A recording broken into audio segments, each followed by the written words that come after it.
You know, crypto and traditional finance, they've always kind of spoken different languages, right? One is this world of permissionless innovation, and the other is a universe of really strict rules and regulations. Well, what if there was a universal translator, a way to bridge these two completely different worlds and in the process unlock trillions of dollars in assets? That's exactly what we're going to dig into today. So let's just ask the big question right up front. With all this amazing power and efficiency that blockchain promises, why isn't every single asset you can think of already on chain? Well, the answer is actually pretty simple, even if the solution is kind of complex. It all comes down to one word: compliance. And yeah, this gap, this compliance problem, it's created what people are calling the trillion-dollar wall. It's this massive barrier that's basically keeping all that big institutional money just sitting on the sidelines, and it's holding blockchain back from what it could really be. Just think about it. On one side, you've got the blockchain ethos, right? It's wild, it's permissionless, anyone can jump in, and being anonymous is kind of the default. But then, on the other side, you have institutional finance. It's super regulated, you have to prove who you are, and there's this centralized compliance for everything. I mean, we're talking about a total clash of cultures here, and that's the wall that feels almost impossible to get over.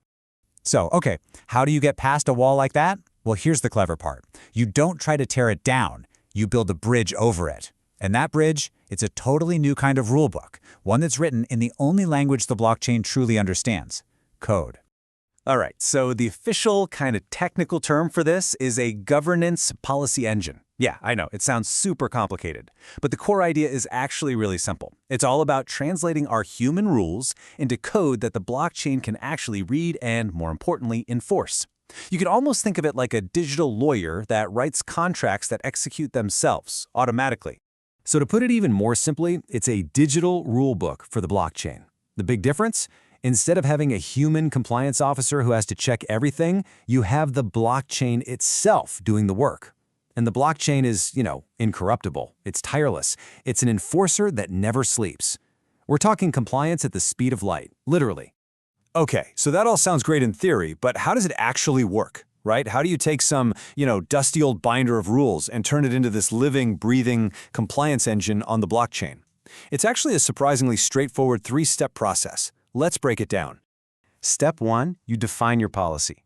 We're talking about the exact same kind of human-readable rules institutions use right now, like KYC/AML requirements. Step 2, you translate those rules into code. You turn them into logic that a machine can execute. And then, step 3, the final piece, you enforce it on-chain. That code is now live, acting like a digital gatekeeper that automatically checks every single transaction against your policy. And look, this isn't just some sci-fi concept we're dreaming up. This is happening right now. And one of the coolest, most concrete examples out there is the Solana Compliance SDK from a company called GitDigital. Let's stick with an analogy. Think of it like you're building a super secure smart house. The Rust on-chain program, that's your foundation. It's the core logic, the unchangeable rules that live permanently on the blockchain. Then you have the TypeScript SDK. That's the toolkit, right? It's what developers use to actually build things on top of that foundation. And finally, you've got the compliance registry. That's basically the high-tech guest list, managing and tracking who's verified and making sure only the right people get through the door. But wait, how does the blockchain actually enforce all of this? What's the mechanism? Well, the secret sauce here, specifically on Solana, is a really powerful feature called a transfer hook. So what is a transfer hook? The best way to think about it is like a smart bouncer for every single transaction. I mean, literally, every time someone tries to send a compliant asset, this hook steps in. It pauses the transaction for just a split second, checks it against that digital rulebook we talked about, and if everything's good to go, it lets it through. If not, nope, you're not on the list. The transaction gets bounced right at the door. And this is a really fundamental shift. I mean, think about it. With an unrestricted transfer, it's just sender straight to receiver. Simple. But with a compliant transfer, there's this new mandatory checkpoint in the middle. The transaction has to go through the transfer hook for verification before it can ever reach the receiver. So compliance isn't just some extra layer you add on later. It's literally baked into the DNA of the asset itself.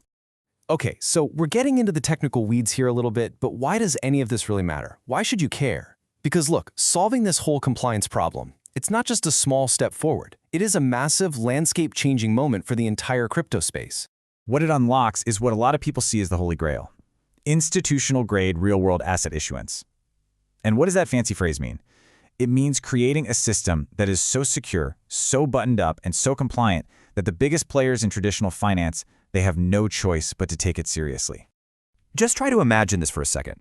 Imagine a world where you could trade a small piece of a skyscraper or a fraction of your own house just as easily as you trade a stock today. A world where things like private equity or government bonds aren't just for the super rich, but are accessible to anyone with an internet connection. That is the future that on-chain compliance makes possible. It's about taking trillions and trillions of dollars in real-world assets that are currently locked up and illiquid and finally setting them free on the blockchain. So that old crypto mantra, code is law, it's finally actually becoming a reality. But here's the twist. Instead of creating some lawless Wild West, it's actually building a financial system that's more efficient, more transparent, and way more accessible. That trillion-dollar wall we talked about at the beginning, it's starting to crumble. And that just leaves us with one huge, exciting question. Now that the rules can be written in code, what asset will be tokenized next?